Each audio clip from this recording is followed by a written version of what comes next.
Hello, everyone out there in Radio Land. Everybody out there. Is there anybody alive out there? No, I probably shouldn't joke like that. It's this serious. Granted, this is what we're going to be spending a lot of the hour talking about, is COVID and the coronavirus and the political fallout thereof. We're going to be doing things a little differently here today. So I am actually the only one who's going to be in the studio tonight. Everybody else is going to be joining via Zoom chat, more or less, because less people around, the better. And I know personally, I work in the healthcare field, so that's kind of how it has to work for me. So we are joined now by a dear guest. Former co-host before they moved over to the Windy City. Nora, could you introduce yourselves to the yourself to the folks at home? Hello, yeah, my name is Nora. Yes, you probably remember hearing me here on the Strategist radio program, and I was resident of Kalamazoo ever since I've started going to K College, and I was an activist for most of my last year there and the year after, and for a while I've been part of the show, and I'm happy to be back on. Well, we certainly do have a lot to talk about, especially your home state was very much in the news today. I know we've got you for about the next half hour or so I want to make sure we can dig right into things. Sorry. There we go. Okay. My phone jack is a little loose. Okay, there we go. All right. You want to turn your video off real quick? Yeah.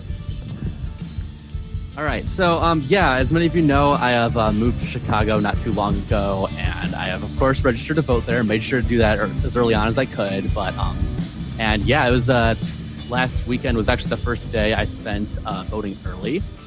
Like at any point, every other time I voted, it's been like on the Tuesday of. But a few things that I've noticed that really stuck out to me. The lines were definitely longer than they should have been, and I did actually run the timer on how long it would have taken. I was there for about 90 minutes. Although the poll workers did say that the Saturday before was always crowded, but I can't imagine it was as bad as a lot of other polling places, considering there were several that got shut down. Even my own polling place in the 49th Ward had 2 less voting machines than usual, and dubiously enough, there was no exit polling at all. I was never offered to fill out an exit poll. We've just been told on the news that exit polls, that the 3 states that voted yesterday did not have any exit polls because of the virus, which is strange that they would use that excuse, but not put off the primaries themselves. And I know that that the community really did pull through to try to get Bernie elected. In fact, I saw a lot of DIY and DIT venues in the city have tables promoting Bernie's campaign, as well as the DSA. Some were even listing their own events as Bernie or DSA fundraising organizations. Oh, hey, it looks like we have a Lawrence appeared. Oh, Lawrence, are you here on the Zoom chat?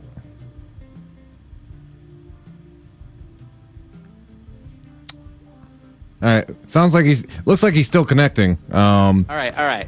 I'll keep to it. But anyways, they absolutely should have postponed all these primaries for the coronavirus.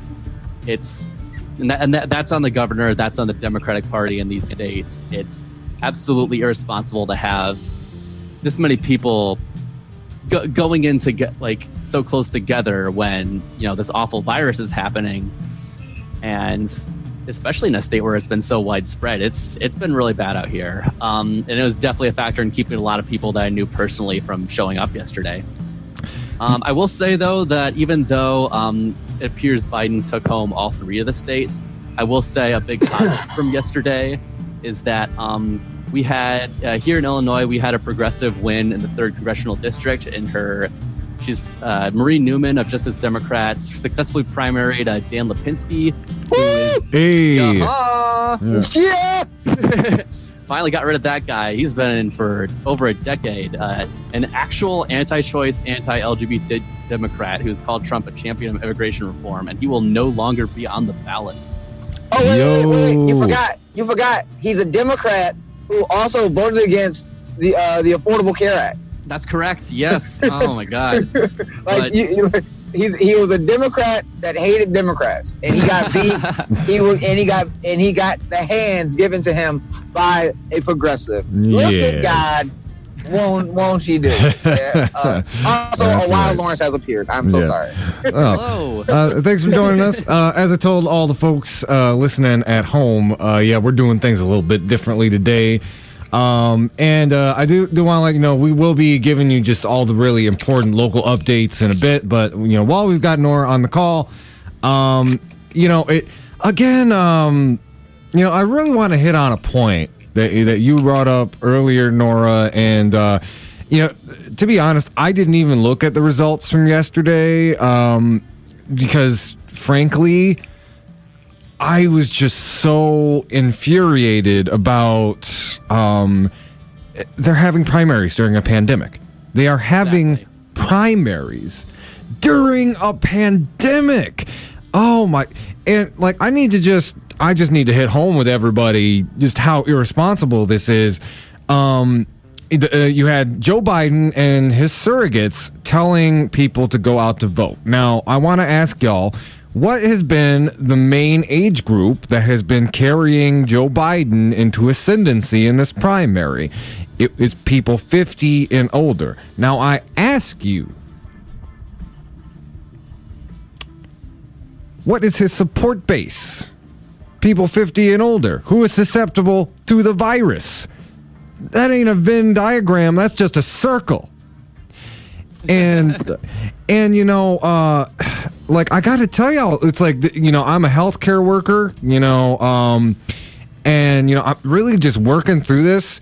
I don't think I have ever been quite as outraged as at something a political party has done, at least in elections. Granted, imperialism is a thing, but just really work through what the Democratic Party did. The local Democratic parties did yesterday. They, against all advice from the CDC, they put and let me just let me reel it back, and I'm just gonna make this, and then I'll hit it back to like Nora and Lawrence.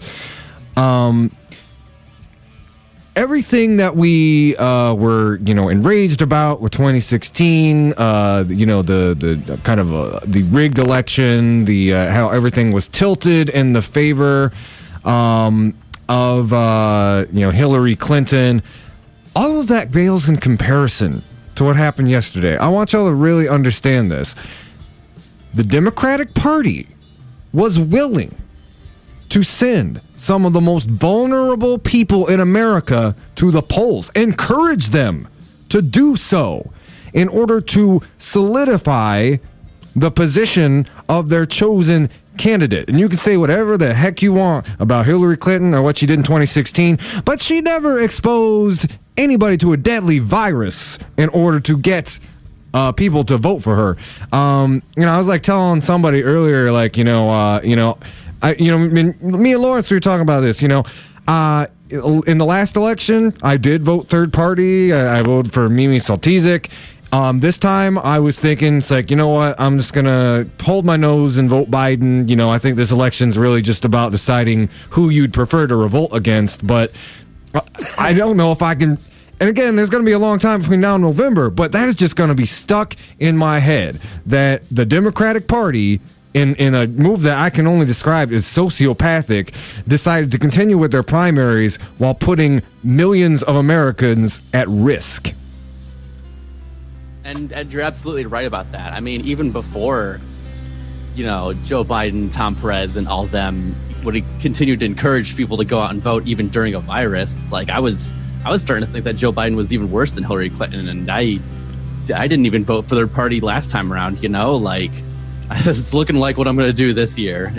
Although I do have the advantage of being in a blue state, but that's beside the point. It really is egregious that even Bernie Sanders, like, he still encouraged people to continue to go out and vote too. I got to fault him for this as well. It's really not okay that any of these candidates. I mean, I will say, to Bernie's credit, his campaign did tell people you should stay home.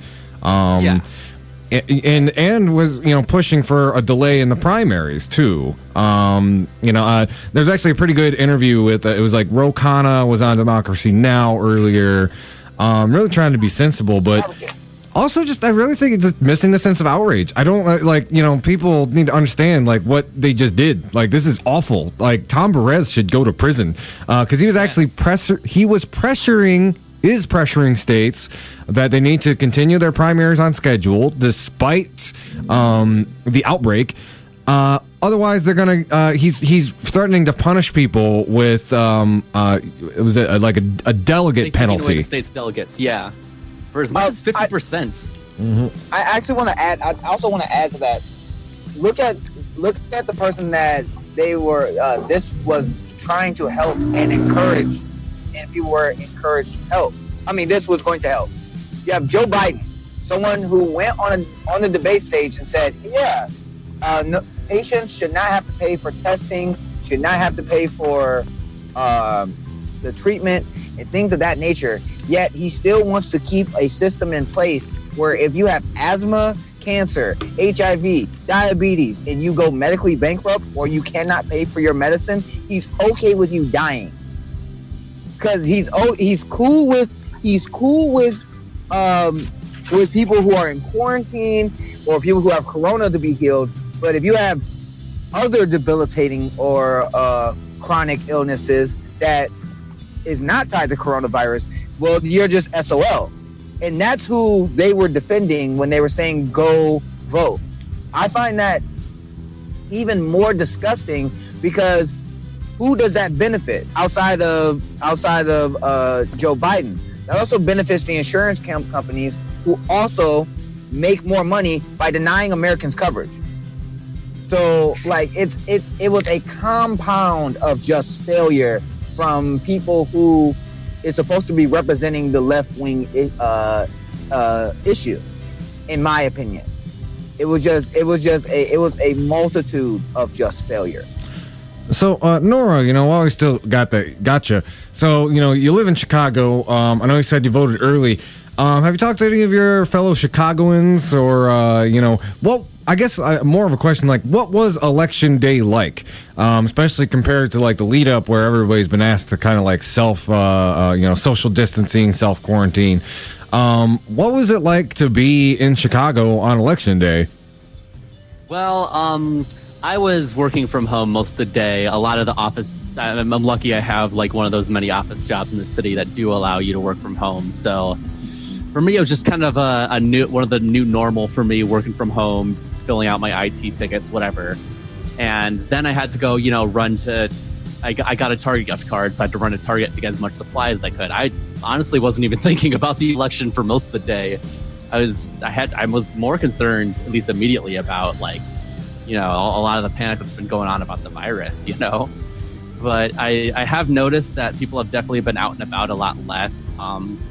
I've been successfully avoiding transit for a few days, although pictures I've seen have been showing that it's very empty. And even during rush hour traffic wasn't as bad as it usually is. But I actually can't speak too much about the experience of having it be primary day in the city because we got a global pandemic on our hands. Oh yeah. I also know you mentioned there's a local organizing outfit. Organizing outfit over there involved in immigrant rights. And I wanted to make sure you could touch base on that. There's something out of Chicago, correct?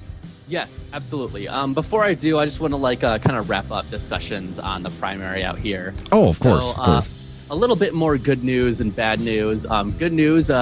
The state attorney for Cook County, Kim Fox, won her re-election primary, and she'll continue to push for the criminal justice reform she has in the past. And not so good news, the DSA endorsed Anthony Clark, did not win his primary in the 7th Congressional District, which represents the Loop area and parts of the south and west sides of the city. And he did call out voter suppression in a video he put on his Twitter. Would you mind putting on the audio for that? It's about a minute. Oh, sure.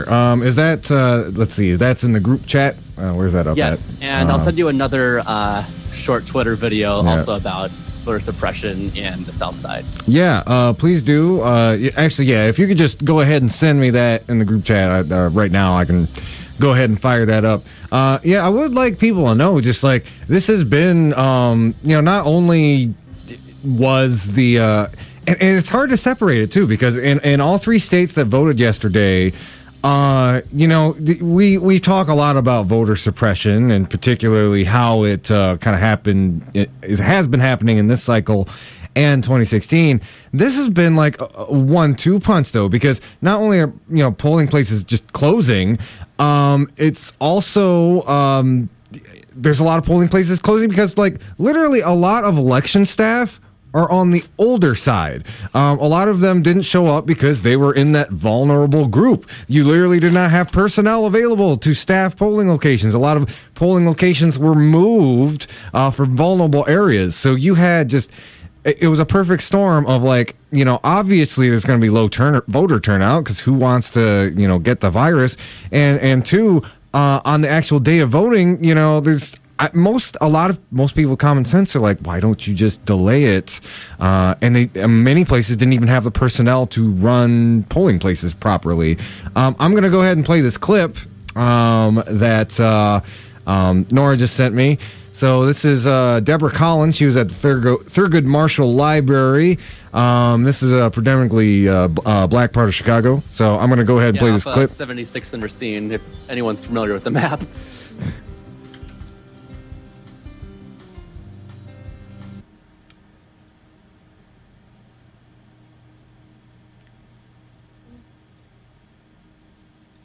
Branch for voting.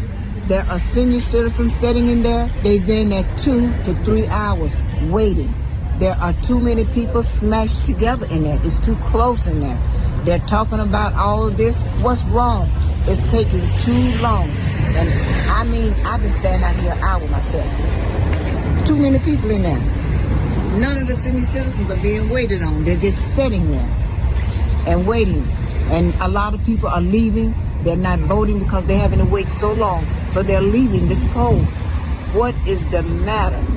Supposed to be like maybe 30-minute wait, 2 to 3 hours wait. Something is wrong. Somebody needs to do something.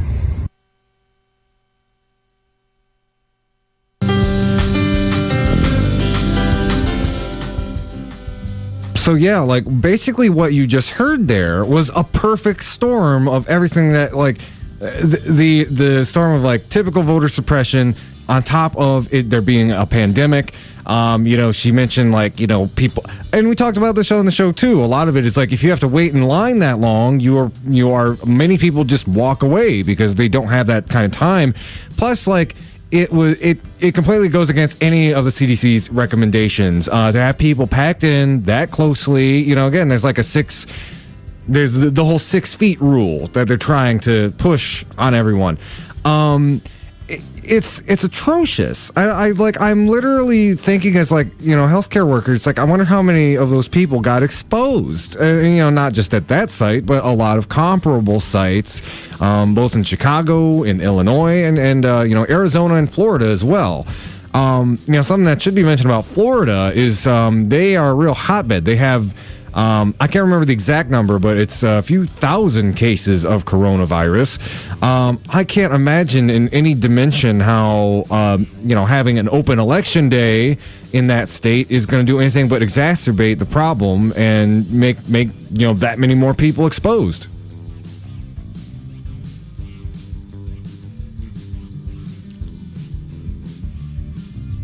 On top of everything, we'll never know just how, even have an estimate just how much that voter suppression pushed it for Biden, because we've seen a lot of the exit polls being way off from the actual results in other states, but we don't even have exit polls in yesterday's primaries.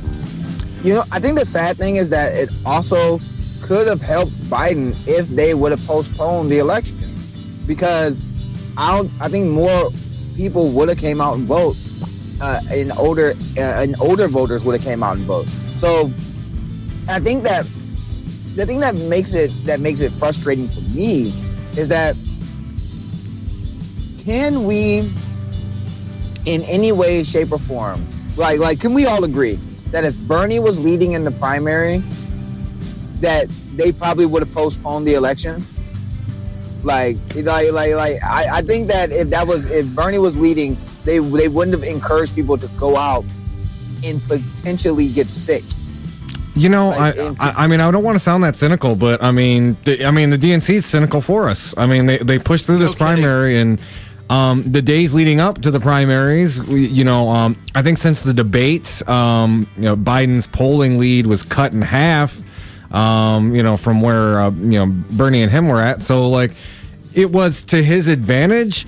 And, like, I know a lot of people were theorizing, it's like, well, maybe more young people will show up versus older people. And it's just like this very grim calculus about, like, who's more willing to turn out to vote during a pandemic. All the young people are in spring break right now. They're in Florida. That's a very good point. Lights, right? Right, they're on the beaches. You know what I'm saying? Like, they're like, hey, we don't have to worry about getting coronavirus. I remember seeing a post from like it was a campus organizer for the Bernie campaign, and they talked about just how agonizing it was to not have the primary delayed, because their whole strategy had been around registering students to vote on campus. Campus is shut down. The students are sent home. And so that's just so many like lost votes, people who are no longer able to vote because of something that is completely out of their control. I mean, Andy, you're on Western's campus right now. Well, how does it look? I mean, it's been. I will say there's nothing quite. It's been a very surreal weekend, and I know everybody in Kalamazoo can probably echo this, but as some of you all know, I said on the show, I work in the healthcare field, so, there's no working from home when it comes to that. I'm doing my best to take necessary precautions. Actually, as I'm on air right now, I'm wearing gloves. I've disinfected the studio, etc. But because of that, I do have to, like, walk back and forth from work, and, nothing was quite as surreal as, like, seeing the weekend before St. Patty's Day, just seeing... I know at that point there were still a few people at the Goat, and it was before they did the full restaurant shutdown, but like, Roadhouse was closed, Waldo's was closed. If Michigan had tumbleweeds, I imagine I would have seen one. But the activity on campus is campus has been very quiet. I see the occasional jogger, but that's about it. And really, I think it's mostly. Me being over there, when they were right before St. Patrick's, the police had quarantined campus, saying that if you're not a resident over here, they weren't letting you through. Oh, I'm glad you brought that up, Lawrence. So that actually was a very controversial thing that happened. It was mostly on, I do believe it was Friday night. So Kalamazoo Public Safety, they put this out. They said they were going to be having checkpoints primarily in the WMU and Vine neighborhood to more or less check if people were city residents. There's this whole thing about students coming in to like a statewide bar crawl thing. The funny thing is, actually, if over by Campus Point, there's still a big electronic sign that hasn't been moved yet.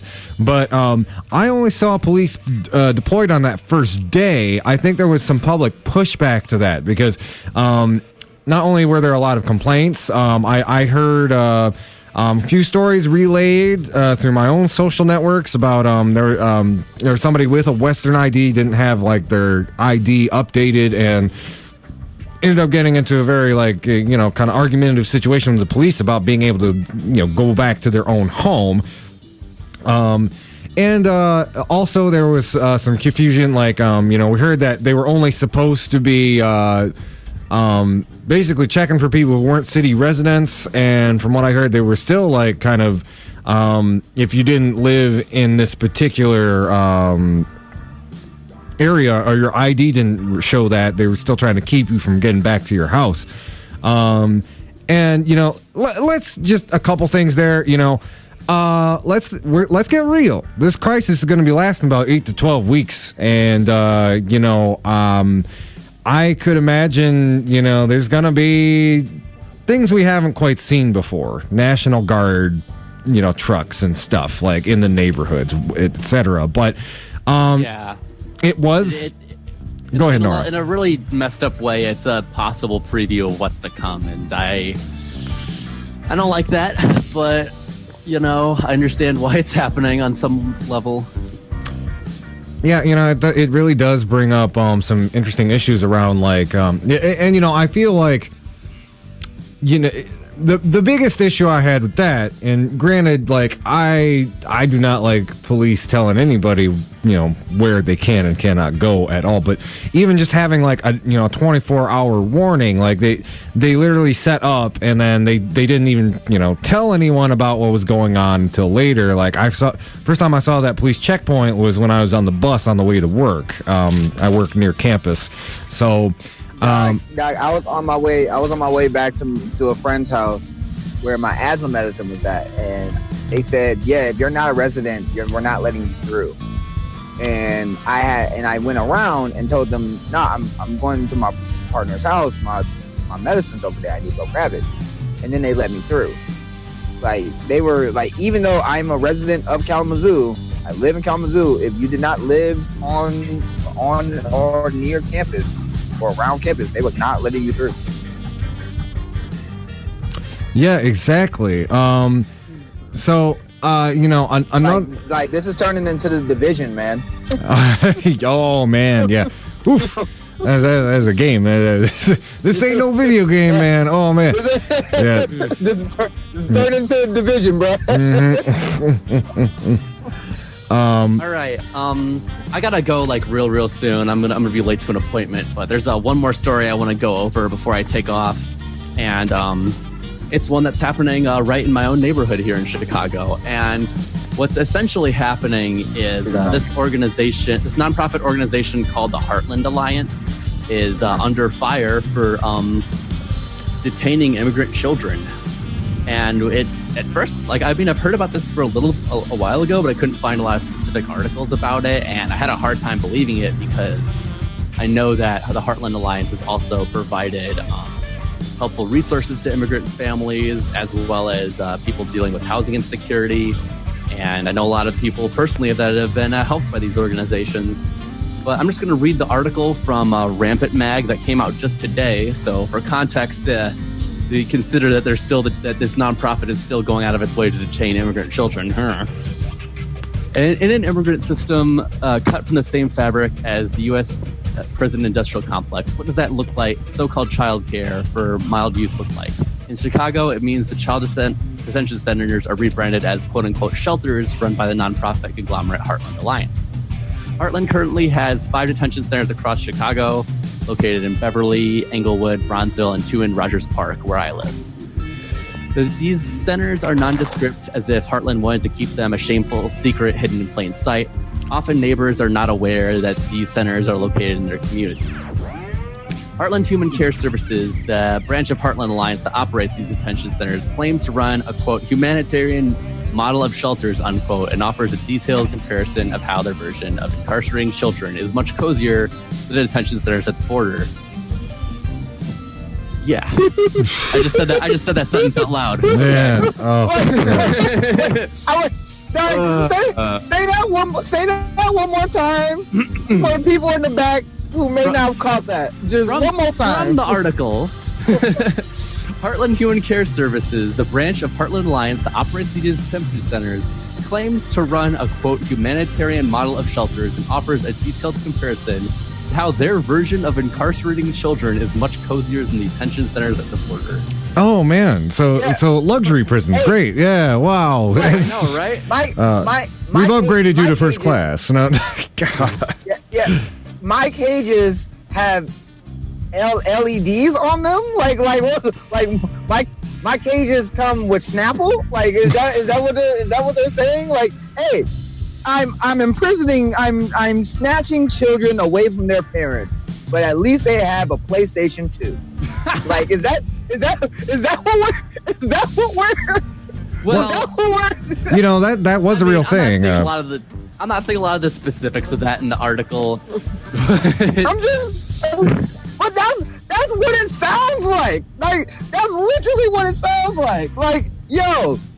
I mean, the article does continue to say that its alternative still holds children in its centers against their will, forcibly detaining these migrant children, actively works to keep them from their families. Like, no matter how quote unquote nice these quote humanitarian shelters are, like, you're still locking kids away and keeping them away from their families and sponsors. Instead of giving these oh man. To continue going down the article, research shows that over 90% of these kids have family or sponsors in the U.S. Heartland has attested to that, says Marvis Benjamin, who's co-chair of the DSA's Immigrant Rights Committee and member of Free Heartland Kids campaign. We can't let the nonprofits dictate what detention looks like. We can't let them say it's ethical just because it's more ethical than what's at the border. We have to advocate for the children. On January 1st, the Heartland Alliance was set to renew its contract with DHS, and they delivered a petition of 2,700 signatures to their headquarters, and with the demands to immediately cease taking in migrant children, immediately end their contract with DHS to detain them, release and reunify the children in custody of their sponsors and families in the United States as soon as possible without sharing their sponsors' information, and pledge to use their resources and power to fight for a true detention-free to deportation-free Chicago. Mm-hmm. Activists with the campaign, alongside other local solidarity groups, persistently pressed these demands leading up to the contract renewal, organizing weekly canvases outside of Heartland HQ, rallying outside of detention centers, and even had a protest outside of their annual gala in November. They even protested outside of the Lakeshore condo of David Sinsky, the vice president of Heartland Alliance and executive director of Human Care Services.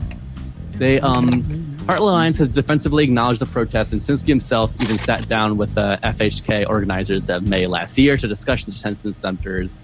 And even amid growing opposition from the communities in which the centers were based, Heartland Alliance still plans to renew its 3-year contract with DHS to continue incarcerating migrant children. And here's where the why comes in. Heartland's contract with DHS to earn an unaccompanied alien children program grants made up to 25% of Heartland Alliance's total revenue in 2017, and its renewal this year will bring in $47 million annually for the next 3 years, despite the number of detainees dropping from nearly 400 to 92. Nationally, Heartland is the 4th largest recipient of federal funding to detain migrant children, and executives are taking its money straight to the bank. Evelyn Diaz, Heartland Human Care Services president and CEO, earned $362,000 in 2017 with an additional $30,000 bonus. So just to recap, we have this nonprofit that does do good, like, it admittedly does do good work in the community and other areas, but like they still get a really disproportionate amount of their funding from detaining migrant children, and it's hard to really look past that in any stretch. Like, after selling out a community that hard, there's really no excuse for it. You know, we had a conversation, I think it was week or 2 weeks ago, where we were talking about how Bill Maher was saying, hey, Democrats, it doesn't matter where you get your money from, just as long as your money does good things. An organization that's designed to help a disenfranchised community, a community that's underserved, a large portion of that money comes from taking children away from their parents. Like, I don't see how they're going to do their good nonprofit stuff when the majority of our money comes from snatching kids away from their families. No kidding. It doesn't logically make sense. It's offensive. It's insulting the intelligence of Americans, and that's saying something. And to really tie it back home to Kalamazoo, this is kind of an example of why you really shouldn't trust the nonprofit industrial complex to solve all your problems, because you don't know who they're, even if they are helping out the community in some way or other, you don't know who they're getting money from. You don't know what kind of dubious things they're doing behind closed doors. You got to be on the lookout for these kind of things on the regular. And I wish I had more commentary, but I'm actually late for an appointment right now. It's been lovely talking with you, and keep on fighting for that revolution solution, everyone. All right. Well, thanks again, Nora. Yeah, especially thanks for those updates over from Chicagoland. So I did want to, again, there's been a flurry of news stories about, coronavirus. So I wanted to, wait, are we not going to talk about the story about Trump bombing Iran? Like, are we not? Oh, we sure are. Yeah. But at the moment, I would like to, just kind of give y'all, some really quick local updates, that are important. I highly recommend, so like last week around the time where all these closures were starting, it's the Kalamazoo COVID-19 Mutual Aid Group on Facebook. There's and it's quickly becoming kind of a hub for just average everyday Kalamazoo citizens to, people are posting what they have, people are posting needs, people are posting information. I would really recommend everybody check that out. I'm just going to read off a couple of really pertinent and important ones that I've seen up here. So I wanted to let y'all know, many of you are still concerned about employment. There are employers that are actually not releasing their workers or quote-unquote laying them off so that they can collect unemployment, which is kind of infuriating. But Meyer, Fresh Time, they are hiring temporary help right now. As far as that goes, grocery stores in the Kalamazoo area are still open. And there are some stores with need. K-Risa, they are in need of diapers. They are asking particularly for folks who can come in and help with that. So that is the Operation K-Risa Diaper Drop. They need services, typically diapers, food, etc., are provided to children during the school day. With the ongoing COVID-19 quarantine, K-Risa has been sending supplies to the families of the children they serve. This caused a drastic shortage in diapers and food items.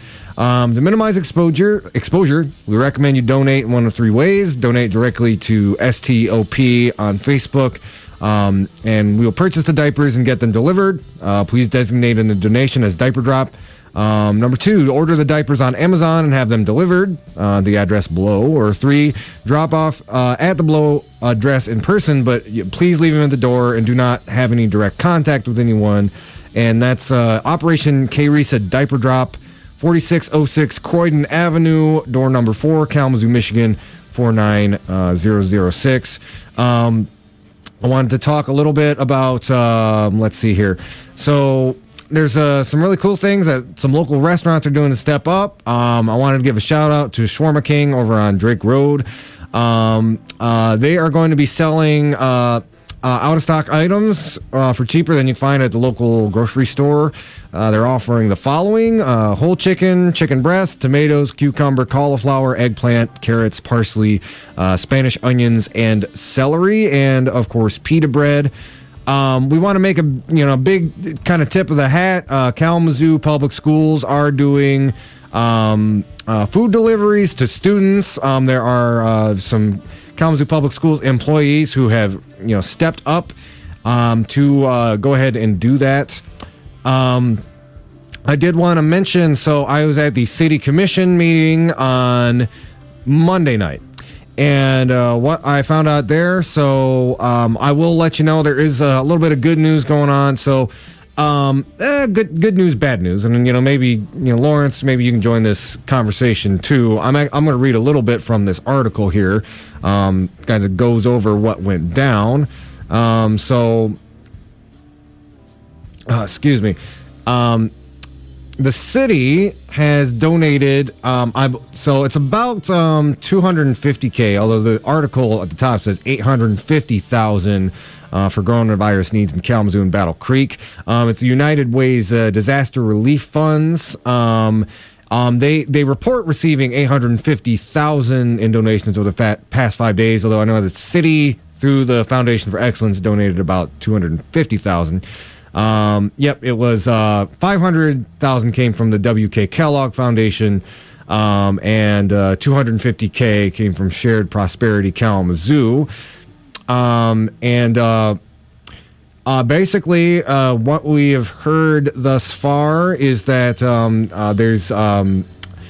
there's going to be some coordination. There's a conference call that's going to be happening every Monday, and I will get y'all that information at the end of the day. They're going to be underwriting community resiliency programs through Griffin Place, along with partners at Stryker, City of Battle Creek, Kalamazoo, Calhoun County, and Kalamazoo Community Foundation. That manager, they are now looking with Emergency Response Consortium. So a lot of this is going to be kind of figuring out where the gaps are, filling in those gaps. I know there's initially a concern about whether any money from the city would be used at all, but it does sound like they're at least kind of $250K as a start. Now, Lawrence, let's chat about this.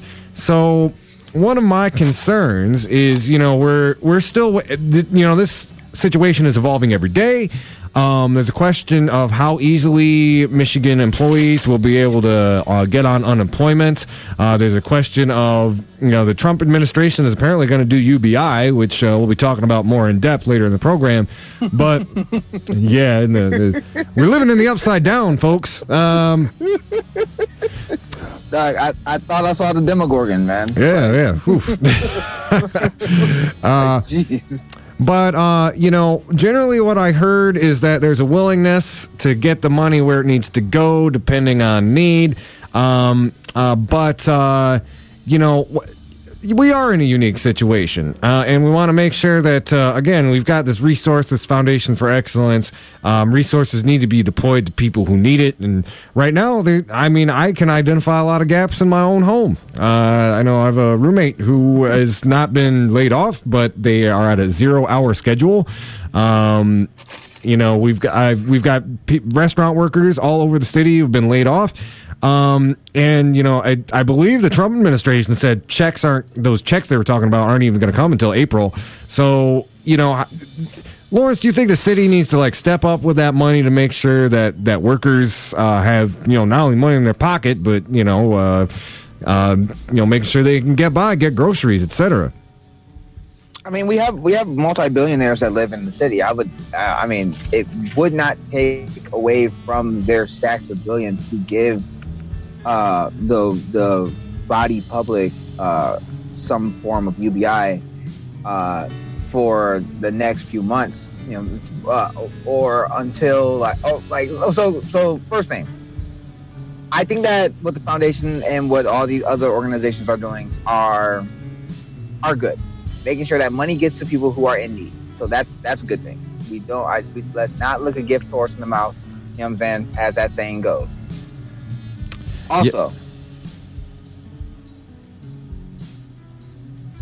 hold on. We're gonna come right back. Let me. I gotta send that link back out. Excuse me, real quick.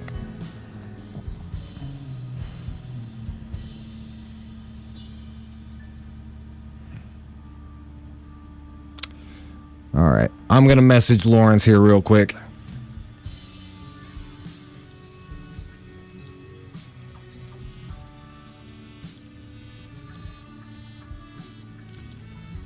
I think while we're doing that, we'll take a quick little music break. This is the sound of Quantum Fleek.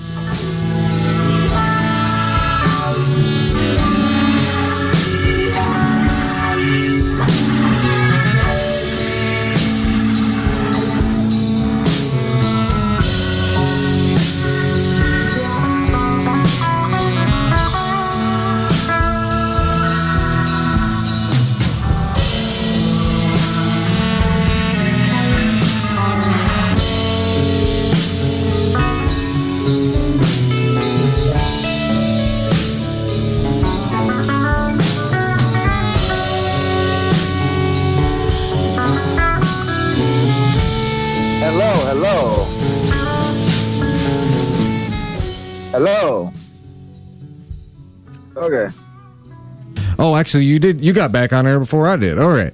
Okay, welcome back, sir. Right. Yeah, so just a quick little quirk, just to explain what just happened to the folks at home. So Zoom, you got to upgrade to the business one for $15 a month in order to get unlimited time in your meetings. And I tried to do that for the show, but the website was crashing. I don't know if they just got a lot of traffic or something. So I think it'll only happen one more time during the show, but if we have a quick little interruption, that's why.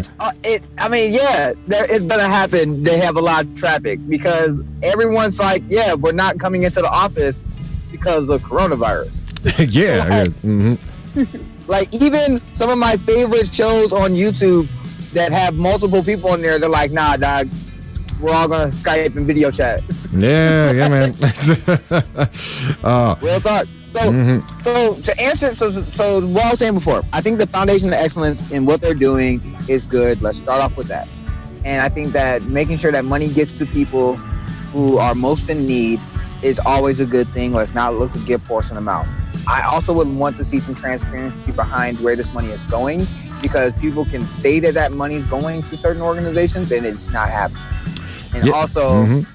And also, what does that look like for the back end? Because I do not believe that some of these millionaires and billionaires that are a part of the foundation are doing this because they have good intentions.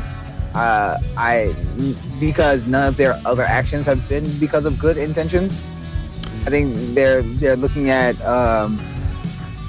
there's something on the back end for them.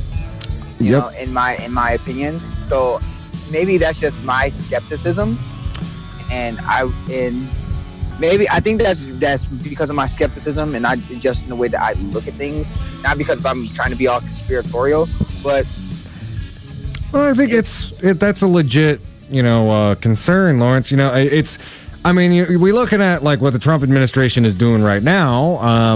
They're considering doing that like emergency UBI, and it's definitely not out of the goodness of their hearts. Two things that come to mind are probably just like how it would be helpful in the election, and two, you don't want the rabble to reach for the pitchforks. It also goes, well, not to interrupt you, but also when you looked at Trump's travel ban, right? He said we're not going to let people from Europe. We're not going to let people from Europe come to the country during his speech, his Oval Office speech, right? But he said travel to Ireland is still okay. And I was like, why would he say that? You know what I'm saying? That's close to EU. It turns out there's a Trump resort in Ireland. You know what I'm saying? Say that. Right. So I was looking at it like it's literal self-dealing. Like, if it does not affect his if it does not affect his pocketbooks, then if it affects his pocketbooks, then he's going to go against what the CDC says because he's about that money. And I feel sad to say this, a lot of the philanthropists and billionaires in the city, I feel like they're not like Trump because they're not idiotic, but I also feel like a lot of those investors only are doing things unless they have some kind of back end, they're going to get something on the back end. And it feels like I'm skeptical, and I shouldn't feel that way. But I do. But maybe I'm just tripping. I could be just tripping. Oh yeah, well, again, it's it's a lot of wait and see, and especially those of us trying to coordinate mutual aid on the ground.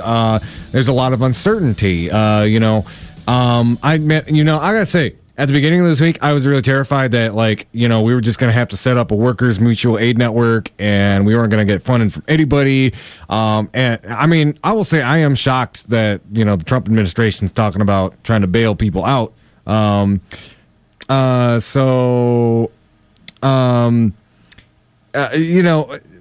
we're at right now is it sounds like there's gonna be at least they are building the social safety net in real time, which again is probably why everything is so well. It is why everything's so haphazard, and I don't really trust the people building the social safety net. If you hear me, but. It does seem we're in a little bit better place than we were last week. It looks like there is going to be some money coming through for average folks. I do want to critique though. Last week, Gretchen Whitmer. And I will say this: she has been kind of on the ball when it comes to doing what needs to be done to contain the outbreak. Again, a lot of governorships, a lot of municipalities have really been stepping up, whereas the federal government's just completely dropped the ball. One thing, though, that I really did not like is when she extended unemployment benefits. It reminded me of that. It's this meme that's been going around. America will be offering human rights, asterisk, for a limited time only, restrictions do apply. Her restrictions on the unemployment, it was specifically designed only for people who, have kids at home because of the school closures, or people with immunodeficiency issues. But it didn't speak towards people in the service and restaurant industry who are now at home. They don't have any other choice. I guess they file for typical unemployment, but in many cases, a lot of restaurants, and this is definitely like a flaw in capitalism right here. It's a lot of jobs are not letting people off of work. Again, I mentioned like a roommate earlier, so. It's kind of like this thing where they want to keep them on standby in case, there's enough business for takeout orders or whatever. We're at a place. I do have to say, shout out. There's a place in New York that's delivering food to quarantine victims of coronavirus. I saw the story on NBC, and I was like, yo, that's smart. If you're a restaurant and you're delivering takeout to people who are in quarantine, that's super dope. Yeah, I agree. So we're at the top of the hour. So we've got like a tag team of two stories of like what the government's trying to get away with while you ain't paying attention. That is, there's some pretty heinous stuff that they're doing while everybody's preoccupied with the virus. And I think I'll handle the one story and you can handle the other. But one involves domestic surveillance and the other involves foreign policy. So let's go ahead. Do you want me to start with mine or do you want to start with yours, Lawrence? I'm actually in the car dropping people off and picking people up. So I actually need a 5-minute break. Okay.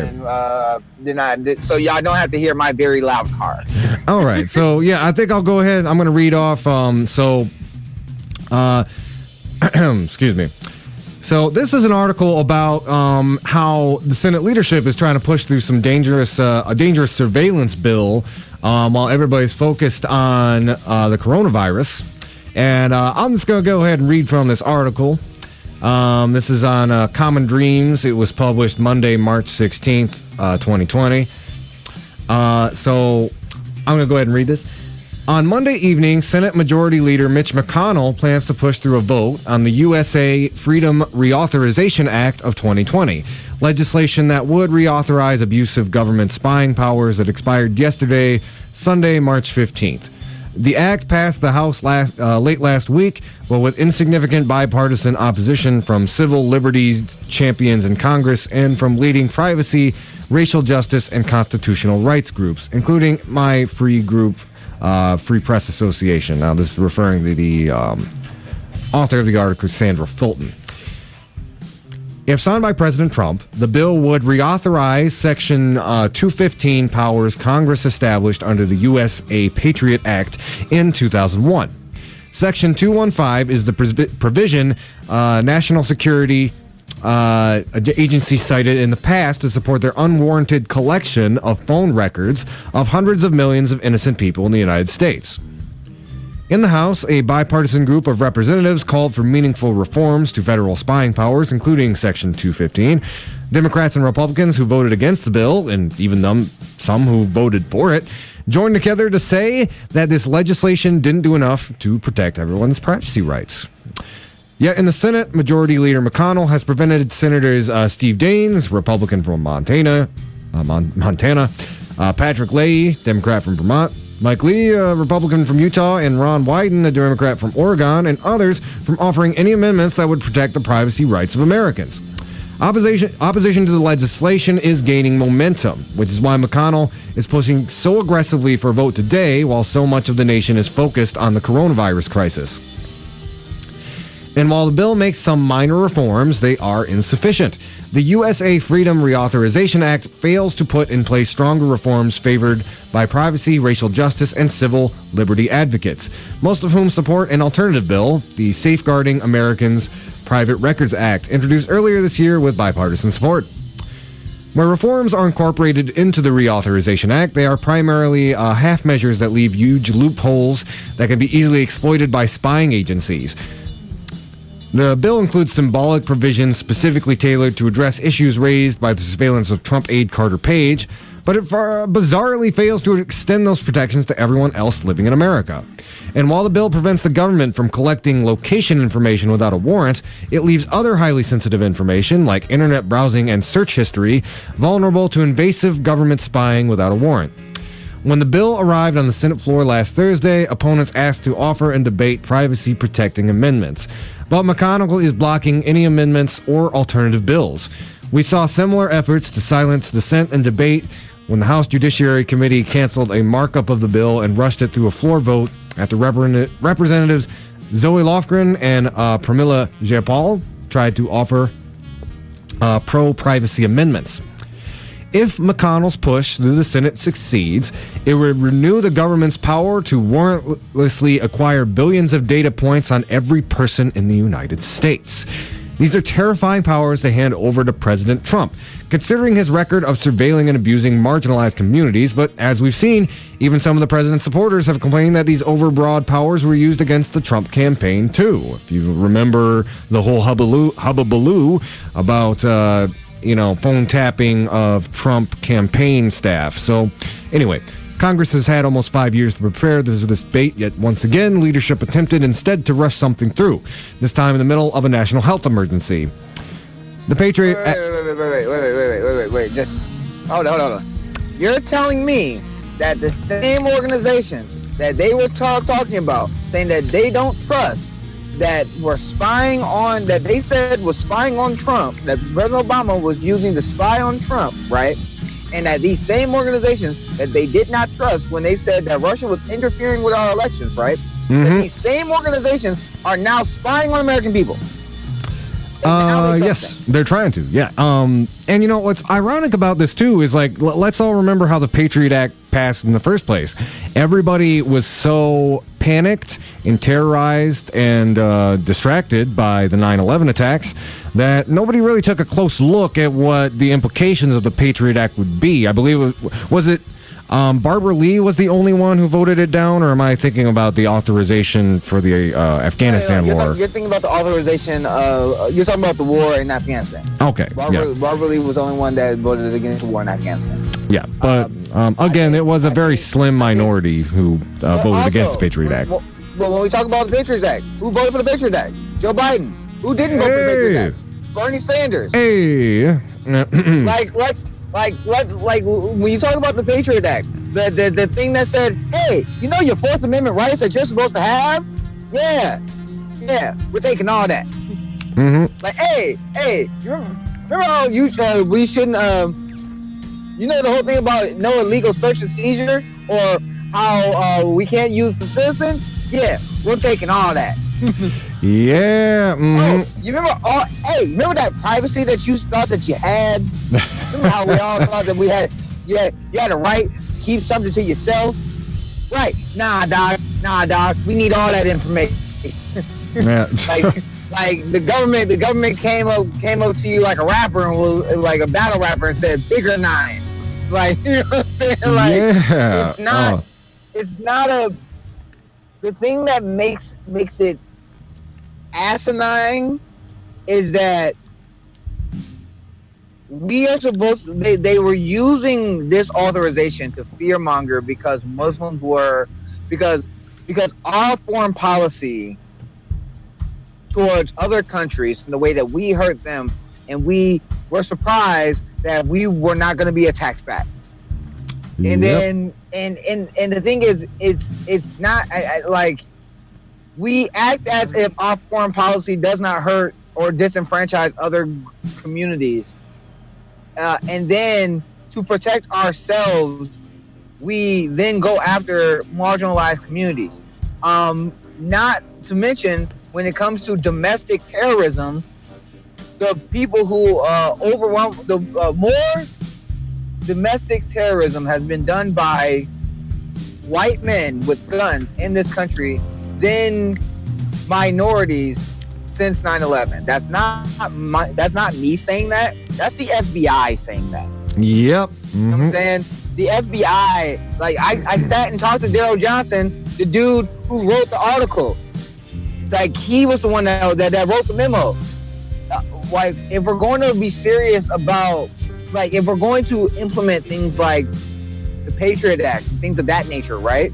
Mm-hmm. Then we have to look at the purpose of what it's for. It's supposed to be protecting Americans from threats that come from our country, right? Mm-hmm. Because we're not doing this to surveil on other countries. We're doing this on our own people. That's right. But when the rule and or law is ineffective, which this law was, then why do we still do it? We're still doing, the people that are still choosing to do it are doing it because they benefit either financially, or when it comes to politically, or when it comes to just them wielding power systemically, they benefit from that, while we as the American people lose. Yeah, you know, I hear that, and again, it goes to the rotten, like, core of corruption in our government, and it's just like, you know, we're in the middle of a national, like, a global 100-year pandemic. You know, we literally have not seen something like this since the Spanish flu, and unless you got, like, an auntie or a great-great-grandma who's, like, 110, you know, they ain't gonna be able to tell you anything about it. So, you know, using that as like a smoke screen. Wait, 1 second. I do find it ironic that we call it the Spanish flu when that flu in particular came out of Kansas. Oh, that's true. Like, yeah, little history for y'all. It's called the Spanish flu because it was Spanish newspapers that were writing about the flu, and America didn't want to talk about it, even though it came from America.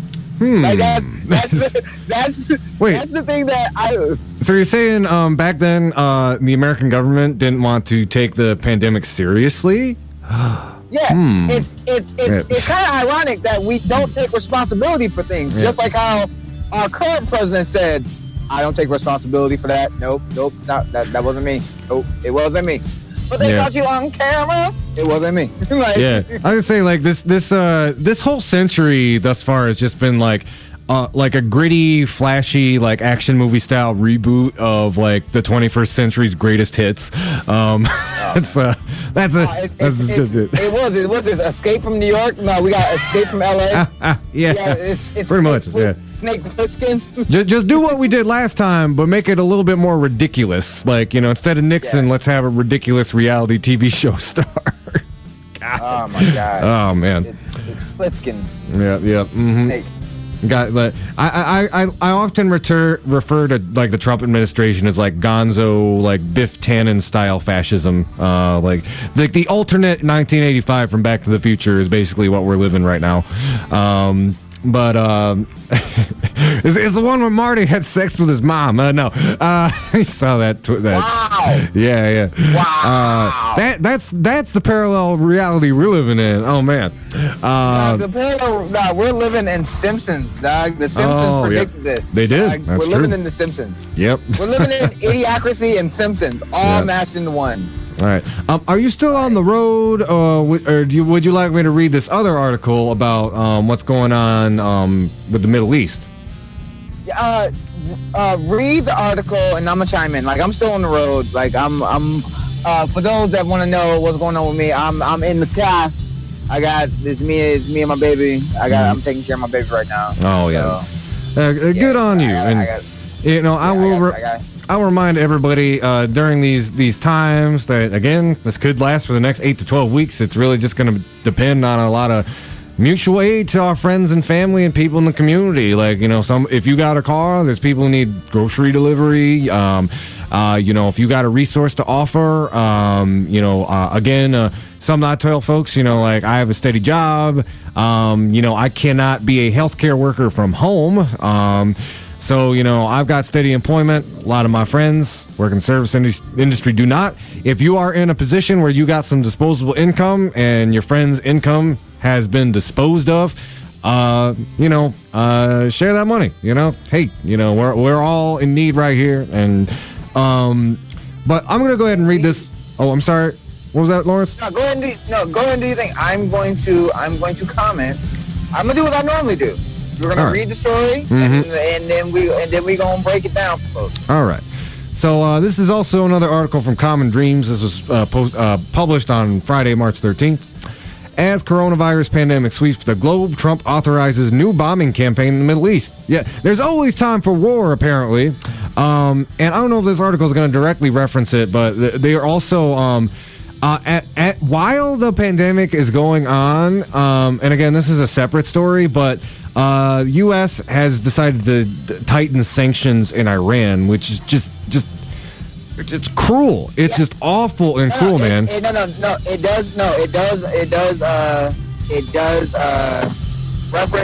reference it. I think it's the first two lines after you read the article. Okay. I have it up too. All right, so I'll go ahead and just start reading. Authorized by President Trump, U.S. forces late Thursday carried out a wave of airstrikes across Iraq, purportedly targeting an Iran-linked militia that the Pentagon claims was behind a rocket attack that killed 2 American service members earlier this week. The airstrikes risk sparking yet another dangerous escalation of military tensions between the U.S. and Iran at a uniquely perilous moment.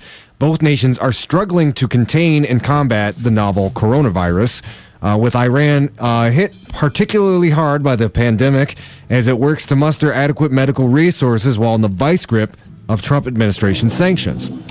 The Trump White House, meanwhile, is under fire for bungling its response to the outbreak and failing to devote sufficient government resources to fighting COVID-19, which has infected over 1,400 people in the United States, probably a lot more than that since Friday. A number that experts say is likely to rise dramatically in the coming days as the disease spreads and the remarkably slow rate of testing kits picks up speed. This moment is the last 3 decades of U.S. foreign policy in miniature. Spare nothing for war and military dominance, and find little to spare for true threats like climate change and pandemic disease, tweeted Stephen Wertheim, Deputy Director of Research and Policy at the Quincy Institute for Responsible Statecraft. Senator Bernie Sanders noted Thursday that the annual Pentagon budget is $738 billion. Centers for Disease Control and Prevention is 1.5 the size. Sanders tweeted, "If we can find money on bombs and missiles to kill people, we can damn well afford to protect everyone's health and take care of each other." A senior Trump administration official told the Washington Post late Thursday that the president directed U.S. forces to bomb 5 Kadiv Hezbollah weapons facilities with the stated goal of reducing the group's ability to carry out future attacks. Kataib Hezbollah is the same Iran-linked militia group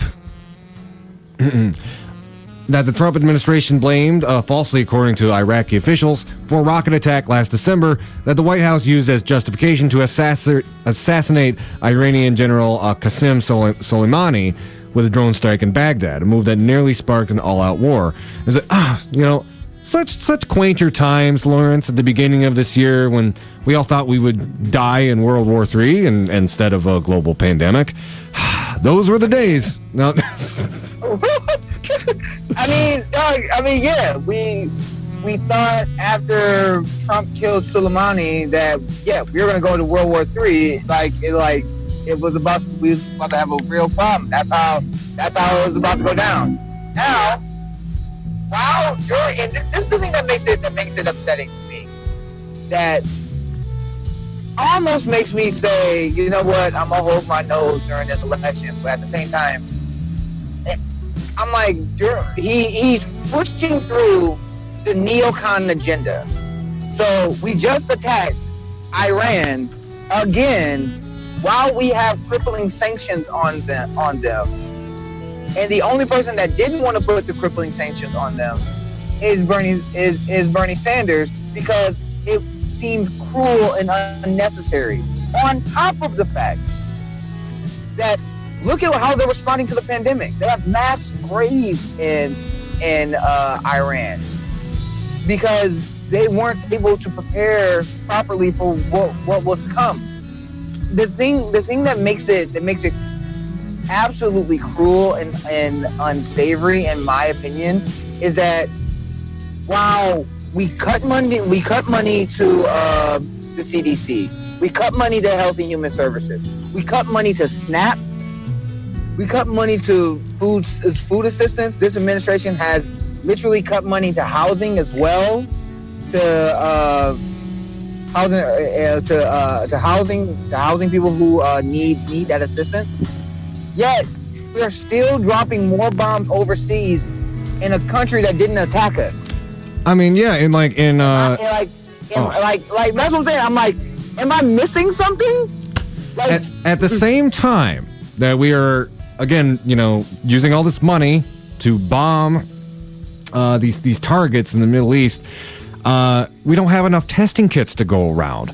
I'm thinking of this like in a very pragmatic fashion too. Is like, we're seeing on Twitter like, oh, Idris Elba was tested, Tom Hanks were tested without actually showing any symptoms. So there is some classism at play here. You have NBA players who have coronavirus.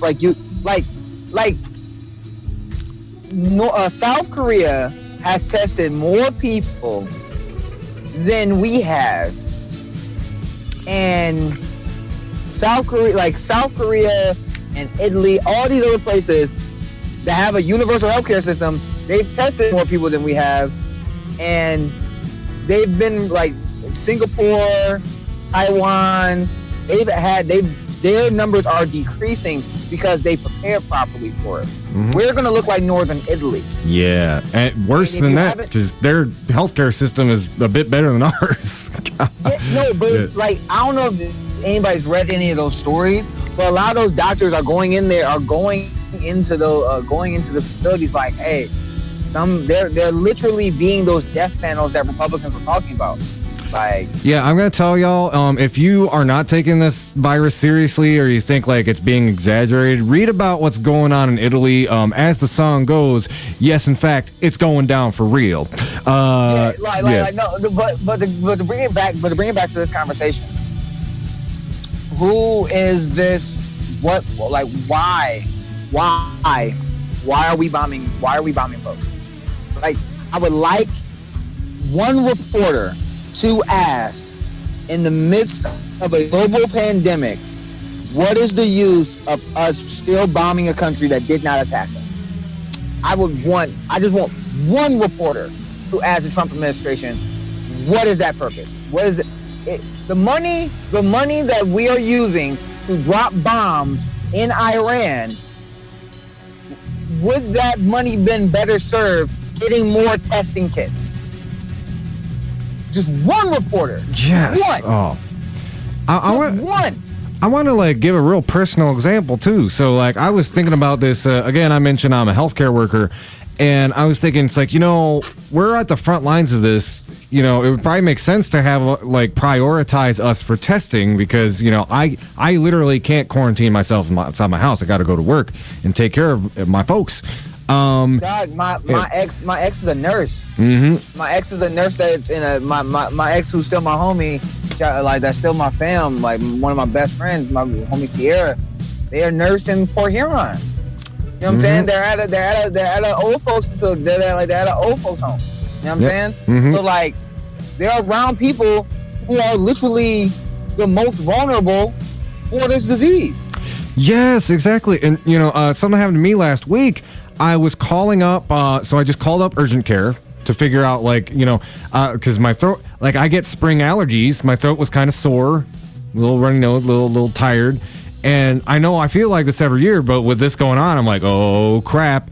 And I told the doctor all that, and they're like, well, do you have a fever? And I'm like, no, my temperature's normal. They require all of the things I just mentioned and that in order to get tested. But the science shows that a lot of people, especially younger, healthier people, can be asymptomatic carriers. And basically what it boils down to is we don't have enough kits to test unless you meet all of these rubrics, even though I'm working with a vulnerable population. It's insane that I don't have access to a testing kit. Every other country in the world has pretty much figured this out, except for the United States. But also, here's the thing though. Who would that benefit? That would benefit you. Mm-hmm. That would benefit the people, the sick people that you work with. So that benefit y'all. Would that benefit the for-profit health insurance companies that are putting prices on those testing kits? As a matter of fact, since we're spending money on bombs to bomb Iran and the other 8 interventions, is Boeing, GE, is Crystal Dynamics, not Crystal Dynamics, but is Honeywell and all those other military and those for-profit military industries, are they going to be putting money into getting more testing, either tests for Americans or putting money towards the vaccine? They got money to drop bombs on people. They got money to send predator drones to kill brown and black people overseas. I think the thing that irritates me the most is that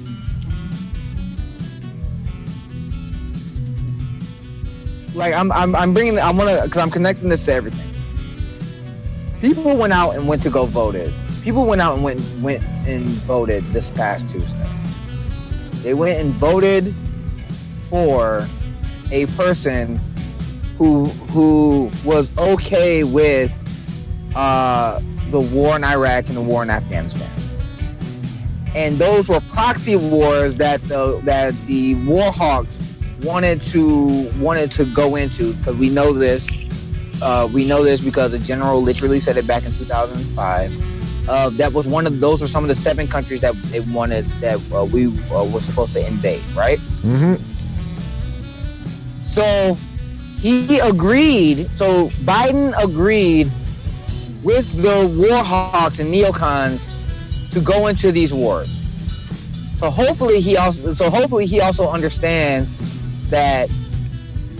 So we have him who helped put us in this situation, right? Mm-hmm. Helped put us in this cause, even though he says that he brought troops back. They didn't get troops out of the Middle East, even though he was vice president. And they gave power to Trump, who's now literally doing the bidding of the war hawks.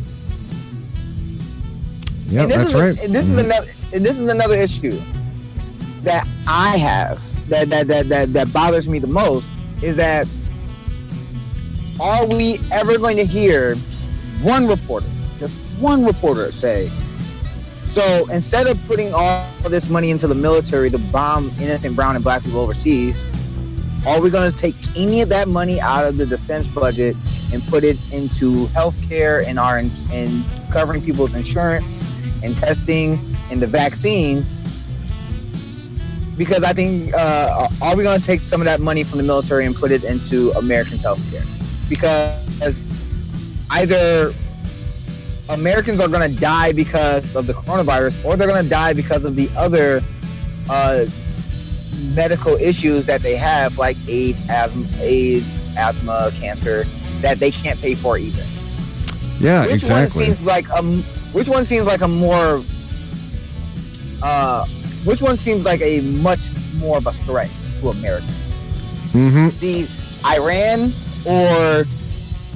or these diseases that we have to deal with right now? I'm gonna go with diseases, Alex, for 500. Yeah.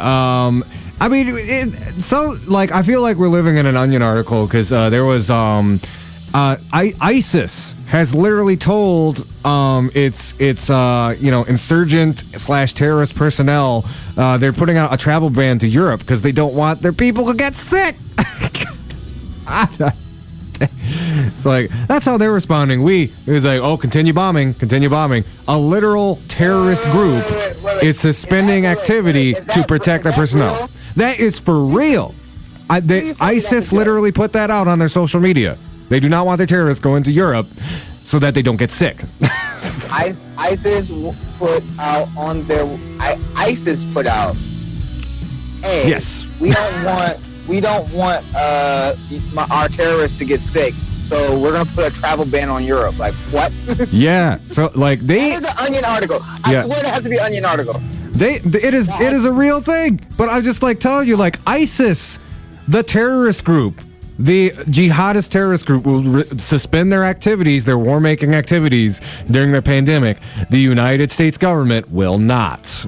Just to paint you a picture of what's going on. No. Here's the thing. This is over or under, because we did confirm that Trump did shake hands and was kicking it with people who do have coronavirus. Such as Jair Bolsonaro, which makes me want to say critical support to Comrade Corona. No. Okay, Yeah. So here's my question. How do over under? I don't know if Trump has it or not, but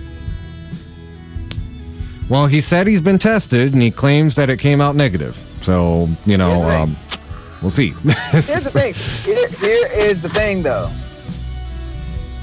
How much, like, nah, I can't even say that. I was about to say something that was gonna be kind of reckless. I'm gonna be quiet. Mm-hmm. And now I was gonna, because I think that if a high-ranking official in our government got coronavirus, then they would have been taking this pandemic much more seriously. That's not me saying that I want them to have coronavirus. I don't. Oh, no, I agree. But yeah. I think that our officials would have been taking it much more seriously if it was one of them. Yeah. Because we have to shake people into empathy, into sympathy. You notice, the administration didn't really seem to start caring about the virus or taking it seriously until it affected the stock market. By the way, there was a guy who wrote a book about this, about how, something about how it's actually people's labor that gives the economy its value. Some guy named Carl. I don't remember. But anyway, go ahead, Lawrence. God. Speaking of, I'm going to bring up the fact that $2 trillion. Oh, yeah. Into the stock market. Yep. The Fed. Mm-hmm. The Fed gave $2 trillion to the stock market, and the stock market still crashed. Boop. Yep. Like it's still crashed. The stock market still crashed. Yeah, and I know some people do making arguments like, well, got to remember that's because the Fed can just make money and it doesn't blah blah blah have actual value. But it doesn't take away the fact that again, the United States government dumped that much money into the stock market just a blip. And to say that we don't have the physical resources to do things like Medicare for all or a Green New Deal in light of that. Right. Or UBI. They literally dumped $2 trillion. They poured it out of their sock drawer. You know what I'm saying? Like they literally pulled it out of like they were just like, hey, y'all need some money? 1.5 trillion. Oh, you need an extra 5 billion? We got it. Give it to you. Mm-hmm. Nothing. Like within the first hour, if I remember correctly, they had to do the circuit breaker trick where they stop all trading. Yeah, that's right. For those who are not inclined or understand the stock market, let me explain that real quick. There's a thing that the government does where it looks like we're about to go into a crash. We have a system called a circuit breaker, and that circuit breaker literally stops all trading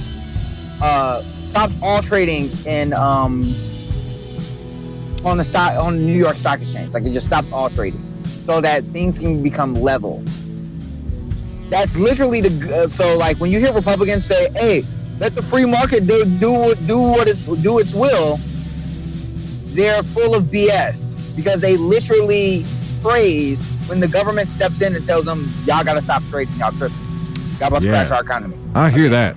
So, Lawrence, I think what I'm going to do, I'm going to take a quick break just for, so I'm going to close out this Zoom meeting and I'm going to start a new one when I get back. I got you. Jessica's going to join us.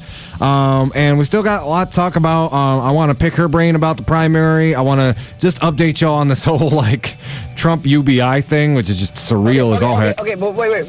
Before we do that, because I just want to finish this thought. Yep. The thing is that the issue that I have, and the issue that goes on with this is that you have the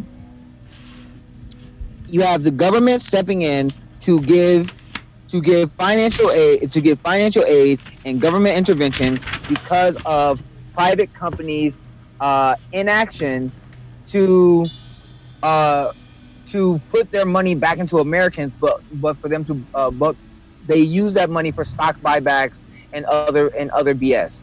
So they literally did the same thing that crashed the economy in 2008. That you couldn't be more right, and it goes back to just like where the government's priorities are. It's like they'll bail out the stock market, but I think AOC pointed this out. 1.5 trillion is the same amount of money you'd need to erase all student debt in the United States. Like, Doug, 1.5 trillion could not just erase all student loan debt.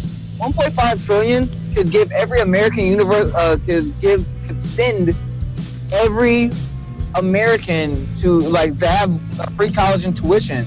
Every American could have that with 1.5 trillion, and you would still have money left over to fix the pipes in Flint and put money into infrastructure around the country. That's right.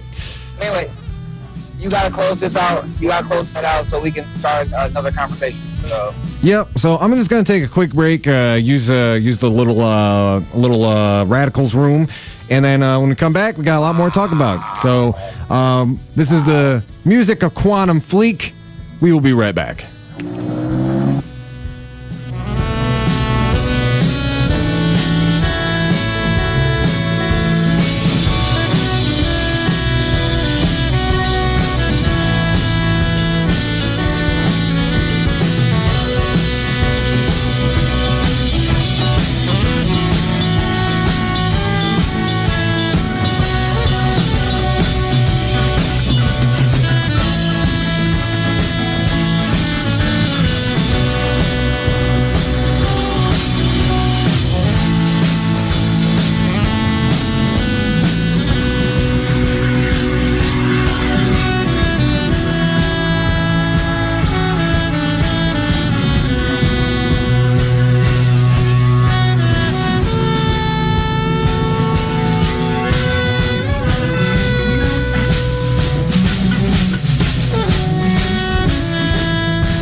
Yo. All right, so we're back. Can you hear me? Yep. Yo. We can hear you. Okay. I was gonna say we forgot to talk about the story about. I was gonna tell you. I forgot. I was trying to mention this to you. Menards has been price gouging people. Oh, I did. You hear that story? I just heard about this. Yeah, tell the people, Lawrence. So apparently, Menards has been upping the price on face masks, rubbing alcohol, disinfectant. Like they've been price gouging folks. Yeah, I tell you, man. That Menards is. That creepy guy on the commercial, man, he was, save more money. I'm Menards. That was a lie. Lying through his big smiley teeth. Save big money. Yeah, they were lying. It was like, nah, you gonna give me? They're like, oh, you want this soap, huh? you want this disinfectant, huh? Mm-hmm. Guess you're gonna pump out some more cash, aren't you? Yeah. Like, I think it's rather disgusting. Like when we talk about late stage capitalism, like we talk about it, we talk about it a lot on the show. Yeah. We talk about late stage capitalism and what it looks like. That's what it looks like. Mm-hmm. That's a clean picture of what it looks like. You're in the middle of a pandemic. You're saying, "Hey, folks, I know that you're afraid of catching this virus that we don't have a vaccine for, that we don't have medicine for. But you know what? I know that you want to keep your friends and family safe. So you know what? You know all this disinfectant and rubbing alcohol and those face masks. You know you want to wear face masks, but you still gotta go outside and get groceries. You know those face masks? Yeah. It's double the price. Oh yeah, man. That's rough. Quick tip about the face mask thing too. They are important. I know a lot of people are dismissing them. The biggest thing with the face mask thing, it won't necessarily prevent you from catching it. That's more just like don't touch your face in general. But if you suspect that you have symptoms, especially, I've also been wearing it just as a precaution. Just you never know. And I've heard that it is now traveling by air. So, to prevent yourself from catching it or spreading it, face masks or bandanas or just some way to cover your face are recommended. I have a lot of people who are I know people who are anti-vaxxers and stuff. And I'm not an anti-vaxxer, but I know people who are anti-vaxxers, and I laugh when I have conversations with them. So I'm like, bruh. Yeah. I'm like, bruh. Oh, there was ever a time you needed to get on the team, get situated. Yeah, no kidding. This might be one of them. This might be one of them times, bro. So I did want to update. I'm not going to deep dive into this, but some of y'all who are posting news articles on Facebook, you might have noticed this yesterday. It was censoring almost everything. It was really it was weird and dubious and strange and had a very Big Brother vibe to it. So the company is claiming, at least this is what they're saying, is that it was due to some bugs in their algorithm, which apparently they're it's part of their anti-spam system. And the problem is because a lot of the Facebook employees are laid off right now or working from home, there isn't as much of a human check on that. So apparently they're trying to get it fixed, or because Mark Zuckerberg, the Ministry of Truth that they have over there, which is being helped along with people who used to work for Breitbart. Yep. Like there are people who used to work for Breitbart checking facts on Facebook. And damn, if it ain't a little dubious that happened to be on the same day as primary day. Right. Yeah. I'm just saying, we're not conspiracy theorists, but at the same time, when something looks strange in the neighborhood it ain't Ghostbusters who you need to call. No, that's right. Yep. Or, to use to a 90s reference, it's like the truth is out there, y'all. Everybody doubts Agent Mulder until oh wow, there actually was a goblin in the woods. And that's so I want to give everybody an update on. So we've mentioned it a few times in the show. I want to actually tell y'all what's going on. This is the very latest. Some of y'all have been hearing about this in the last couple of days. I want to tell you exactly what the administration is saying. So, March 18th. I'm reading this from NBC News's website. This is written by Josh Lederman and Dara Gregorian. Published, updated as recently as 2:57 p.m. The Treasury Department will ask Congress for $500 billion in direct payouts for taxpayers as part of a $1 trillion stimulus package to combat the economic effects of the coronavirus. 2 rounds of direct payments to taxpayers, each totaling $250 billion, will be sent on April 6th and on May 18th, according to the proposal. They would be tiered payments with the amounts based on income level and family size. The proposal says both payments would be for the same amount. It goes on to say, this is a little bit earlier in the week, Americans need cash now, and the president wants to get cash now, Mnuchin said Tuesday. And I mean now, in the next 2 weeks. To quote that famous commercial, there's a pandemic going on, and I need cash now. Anyway. JG. Yeah. In this case, call my government for a basic social safety net. Here's the thing, Doc. Everyone to know. Here's the thing. I'm glad you said that. Everyone was talking about during the primary. We can't afford this. How are you going to pay for it? All this stuff about how socialism sucks. They were talking all that trash. As soon as we hit a pandemic, what is the first thing everybody in those same media outlets ask for? Government intervention and government funding. In other words, they asked for those same socialist programs that they were just saying doesn't work. I'm going to say, I did, so a friend of mine who is kind of cool with President Trump, I do keep a few of them in my circle just to kind of see what's Trump land like today? And I do hope, like the end of Return of the Jedi, maybe one day it's we grew up together. Maybe one day you will see the light side of the Force again. Who knows? Like I mentioned, it's isn't this this socialism thing that it's no, it's not socialism because it's a one-time deal. And it's oh, okay. So it's I guess America can have a little socialism as a treat, and as long as they do that, it doesn't count. Something like that. Forgetting the fact that we already have socialist programs. Again, this is the thing that makes me angry. I'm sitting here come on, bro. Don't play with me like I'm silly now. Social Security has social in the name. Yes, exactly. And I do.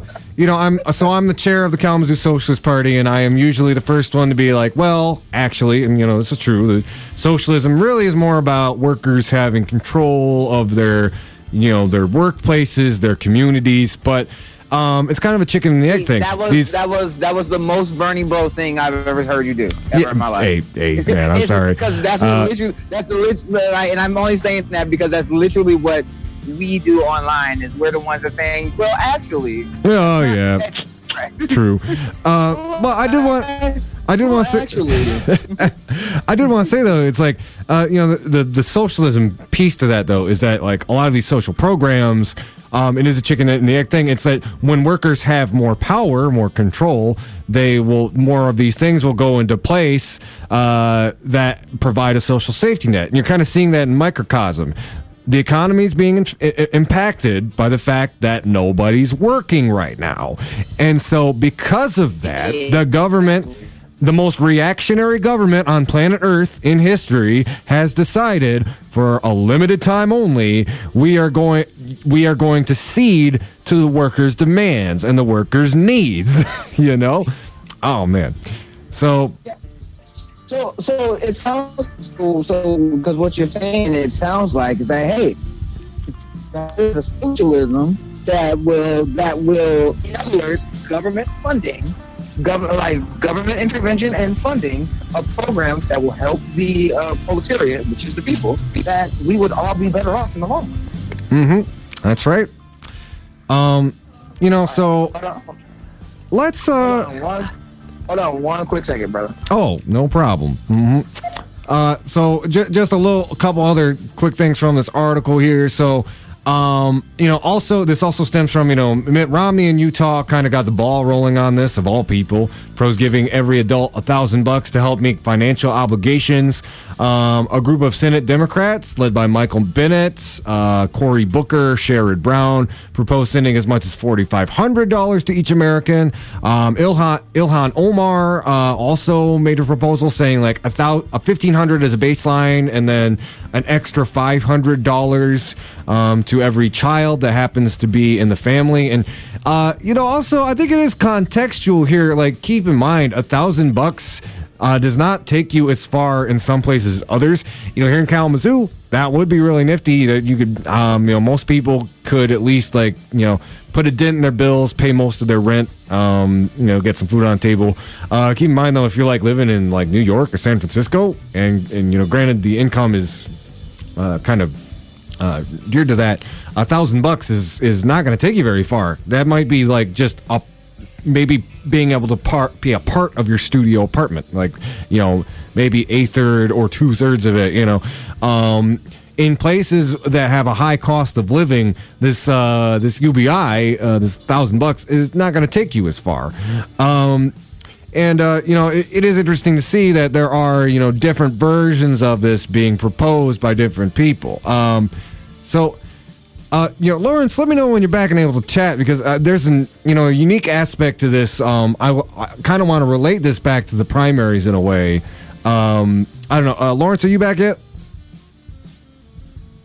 All right, I'm going to take that as a no.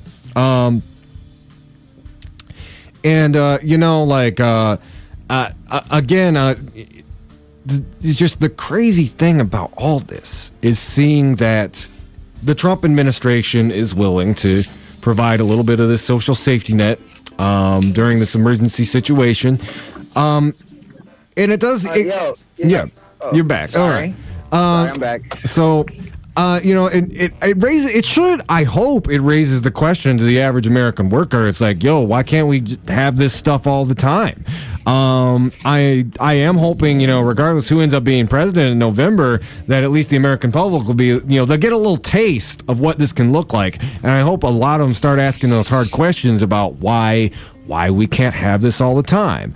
Well, I mean, Andy, if you give a mouse a cookie, then they're gonna want milk. Then we'll have Venezuela. If you give Americans UBI, then we're gonna turn them to Venezuela. That's literally what the right wing will say. Oh, I'm sure. Even though, like you said, Mitt Romney said that we should give Americans $1,000 a month. Mitt Romney, that hardcore communist that he is. This is the thing that pissed me off, and I'm gonna keep it one on it. So I've been fair on the show. Sometimes I've been a little mean to Kamala Harris, and there's been times when I've given Kamala Harris props when she's done things that were good. For example, her housing bill that she was talking about, and her almost universal basic income plan that she had, I thought was good. The targeted tax credit, I thought was really good.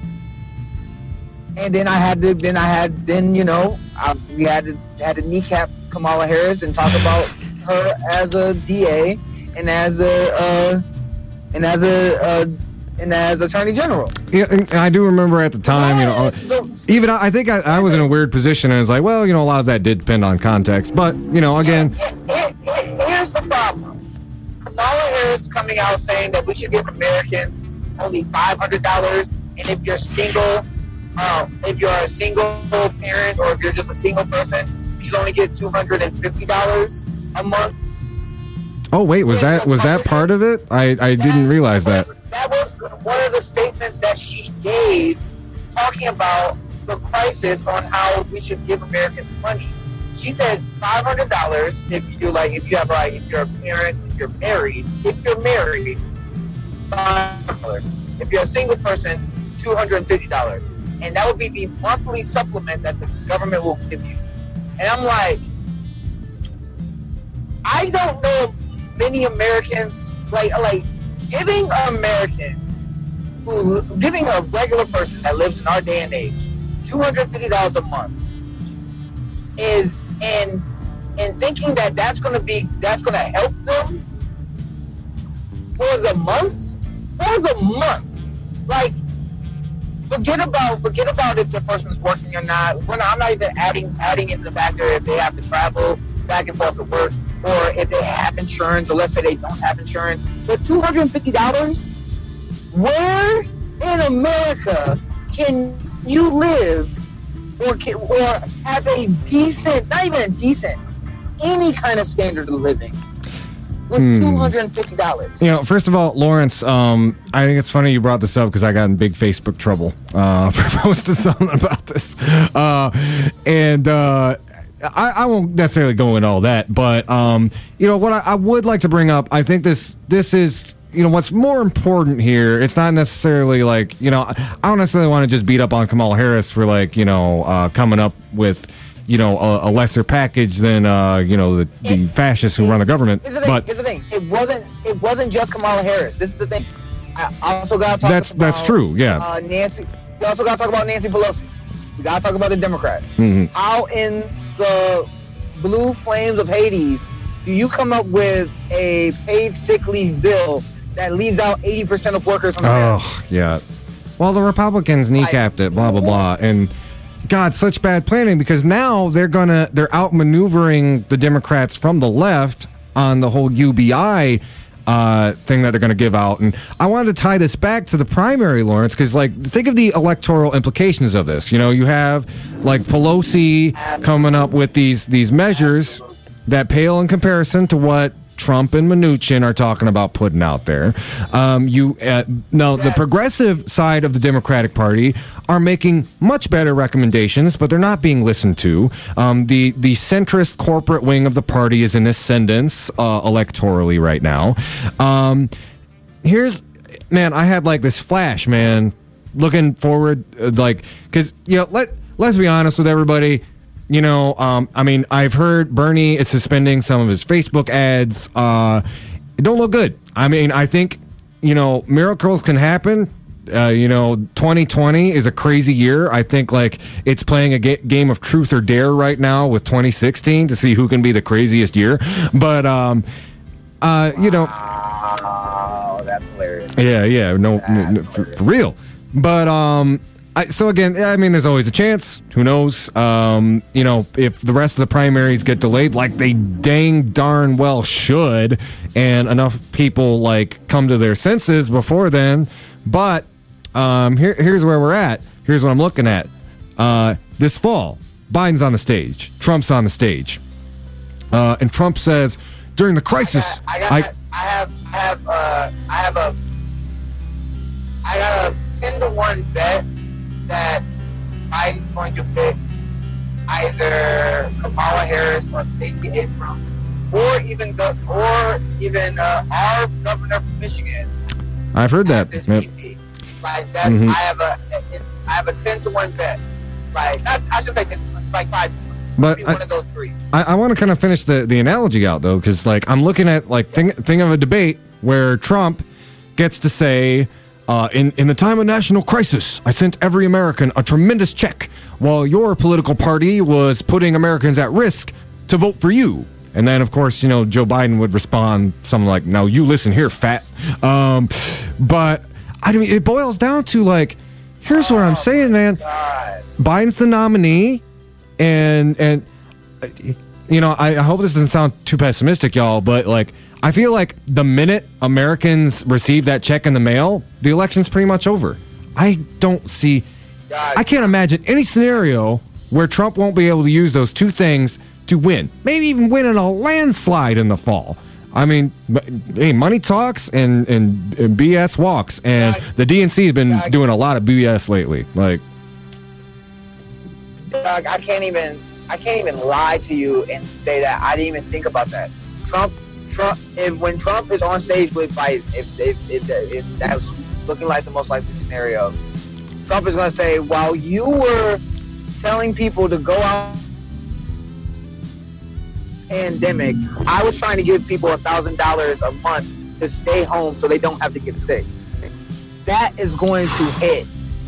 That's going to hit hard. That's just elbow from the sky. Like, he doesn't, nothing else. Right, you don't even have to say anything about Biden's record at that point. You could say that over and over again and just steamroll the opposition. Oh, man. And at the same time, who was putting out policies saying, yo, we need these progressive policies to help the American people? It's some guy from Vermont, I believe, right? Like, dog. I know I quote battle rappers all the time, and because for people who know that I'm a battle rap fan, I quote them all the time. That's a body bag, dog. That's a 30. That's a 3-0. That's a body bag. Like I have no. There's literally no argument that you can make. Here's the thing. Actually, I take that back. There is an argument you can make because Trump didn't take the pandemic seriously beforehand. He said it was a lie. He said it was a hoax. He was being racist about it, and then he's gonna say, and then he's gonna pivot to, hey, I did say that I was taking care of it and all this stuff, and then Biden's gonna be like, dog, these are the quotes that you said beforehand when you said you didn't take responsibility. I was trying to take responsibility and give people a plan beforehand while you were still playing around.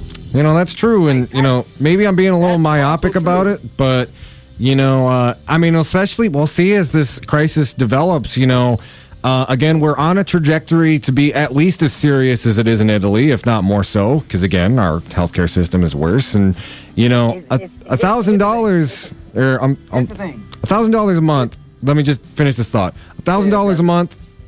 That could be some good money to some people. You can't buy someone's life with that, though. And, when the tragedies really start striking for people, they're going to look at the clown emperor who thought it was a hoax until it got serious. Yeah, here's the thing. When the economy fully crashes and folks are really starting to get laid off, and you see that the government is giving out money like that, it's gonna get really ugly. But before we get off, I do have to talk about this story. Now we had a long discussion about Alex Jones. Oh, we did. Yeah, that's right. We did. We had a long discussion about should he be censored and how do you censor somebody with libel, defamation, these type of things, and because we are free speech absolutists, and we condemned and defended him at the same time. Like we were putting in work on both sides, right? Mm-hmm. So here's the thing. I do need to read this article from Raw Story. I do have to read this article from Raw Story about Alex Jones. New York Attorney General threatens legal action if Alex Jones keeps telling viewers his toothpaste can cure coronavirus. This is not a joke. He said that? God. He said it on his show. He said, let me quote this for you, dog, because so this is from Raw Story, okay? On Thursday, New York Attorney General Letitia James announced that she was threatening legal action against far-right conspiracy theorist broadcaster Alex Jones if he continues to claim to his viewers that his line of toothpaste, creamed and dietary supplements can prevent or cure coronavirus. Oh my God. That's In order, so this is the AG. This is AG James from New York. Mm-hmm. I order Alex Jones immediately to stop selling marketing products that can treat or cure for coronavirus on his website. If he does not cease and desist actions immediately, I won't hesitate to take legal actions to hold him accountable for the harm that he has caused. Now, it's not just him. There are also prosperity gospel preachers who are also claiming that the holy oil and other things that they are selling also cures coronavirus. Because Alex Jones said, and this is a quote of his, that his dietary supplements and creams and his toothpaste and stuff, because it has silver in it, kills coronavirus and SARS at point blank range. He said that the government said that his products kills coronavirus at point blank range. That's a very American solution. It's like coronavirus. Why don't we just shoot at it? Dog, here's the thing. Now, we've talked about Alex Jones. We have talked about Wanda Myers. We've talked about so we talked about slander, defamation, doxing. When Alex Jones was doing those things, he should have been censored. Those videos should have been taken out. So stochastic terrorism, stoking up violence because of his rhetoric, right? Mm-hmm. Like, we talked about that. Those things those videos of his should be taken down. But, there are times when he's just talking his ish, right? Mm-hmm. And those videos shouldn't be taken out, because they would say that us talking about the war in Iraq or talking about the Afghanistan, talking about bringing up what's really going on in Venezuela and things of those natures, they would call us conspiracy theories and call us and want to censor us because of it, because we're on the left, right? That's true. But doesn't go with the official narrative. Right. But what he did is fraud, dog. His products turn people blue because there's literal silver in the product. Mm-hmm. It turns their skin blue. Like, I don't want to be a Smurf. What is that now? But that's the thing, though. What he's doing is fraud. Like, I don't know why the New York AG is doing this when I think his show is based in Texas. But at the same time, what he's doing is fraud. It is fraud, and he should be punished at the fullest extent of the law. And anybody who is sick or dies because of those products should sue him. Mm-hmm. But God, anybody who does what Alex Jones does, and selling Americans, or lying to Americans, lying to your audience to sell these products, and these products are garbage, should be prosecuted to the fullest extent of the law. Mm-hmm. I agree, man. But, I mean, especially right now, like, people are vulnerable, dude, and it's misinformation, it can kill people right now. I mean, there are a lot of people who think that, they don't understand, asymptomatic carriers, or, they don't understand that, how you can catch coronavirus, and, how long it sticks on surfaces, and all that stuff. So, yeah, we got to make sure that, people are well informed. It's part of what we do on this show, but, make sure people have the right information in your community. I do want to repeat once again, the Kalamazoo COVID-19 Mutual Aid Group on Facebook. It's an indispensable resource if you need something or you have something to offer. So, again, that's how a lot of people are just coordinating mutual aid to one another here in the community. So. Right. Mm-hmm. I retweet that. I quote that. All right. Well, anything else before we wrap up tonight, Lawrence? I don't have anything else, God. There's tons of other stories that we can talk about. They canceled E3, man. Oh no! They canceled E3. Yeah. They canceled. They they canceled the Masters. That's how you know it was serious. Like, they don't care. They don't really care. Like, even though they care about NBA and March Madness, and those are multi-billion dollar industries, dog, when they canceled the Masters and when the Vegas Strip gets shut down, like the hotels in Vegas get shut down, that's how you know it's real. Oh, yeah.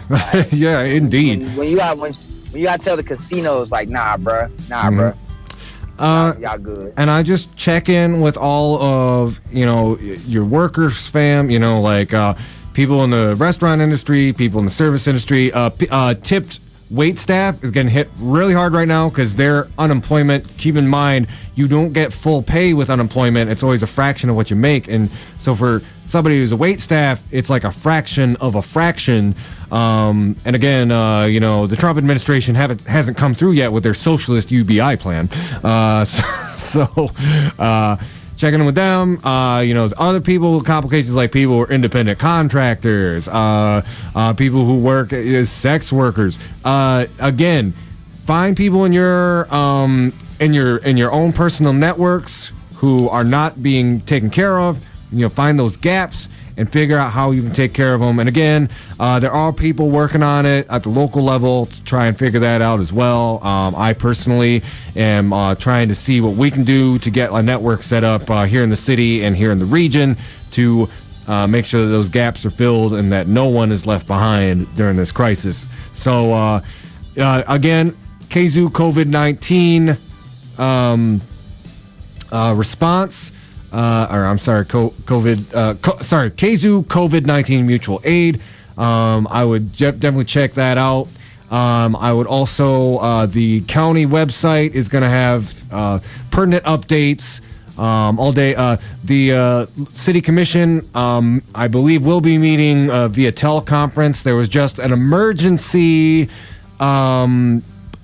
amendment made to the Open Meetings Act. So, it's an executive order to temporarily change the Open Meetings Act to allow public bodies to conduct their meetings electronically while also facilitating public participation. So there should still be public meetings. You just have to do them online, which, again, I know that doesn't include people who don't have the internet. But again, another important resource, Charter Spectrum is offering to temporarily start up internet service for people who don't have it, can't afford it during the crisis. Take advantage of that. Consumers has put a moratorium on shutoffs. Cities put a moratorium on evictions. I unfortunately can't speak to rent. Just a personal anecdote. I know Lukeman Property Management is waiving late fees. So the idea being, if you can't pay your rent due to the crisis, you'll eventually have to pay, but not right now, which I still find quite dubious, but we'll see how that evolves with the crisis. So again, I'm going to be here every week as much as I can. I will warn my listeners, because of my profession, there is a possibility I could get quarantined with the folks I take care of. So I don't know, we'll figure something out from there. And we're more likely until the quarantine, until the situation gets down, we won't be in studio. We'll probably be doing more of these type of calls. Yeah. But hey, keep in mind, if you get bored, we've got lots of episodes on YouTube. So we can Facebook Live. We can work it out. Oh yeah. Work it out. Mm-hmm. No, I'm just saying, people cooped up in quarantine, just listen to our relaxing voices. We've got years of episodes, guys, gals, ladies and gentle them. Yes, ladies, no, men, gentlemen, ladies, and those that lie in between. Mm-hmm. Quote, contrapoint. Yep. So again, you can find all our newest episodes on Facebook and on YouTube, and we'll try to keep you updated on local and national ramifications of the coronavirus throughout the crisis. Until next week, keep on fighting for that revolution solution.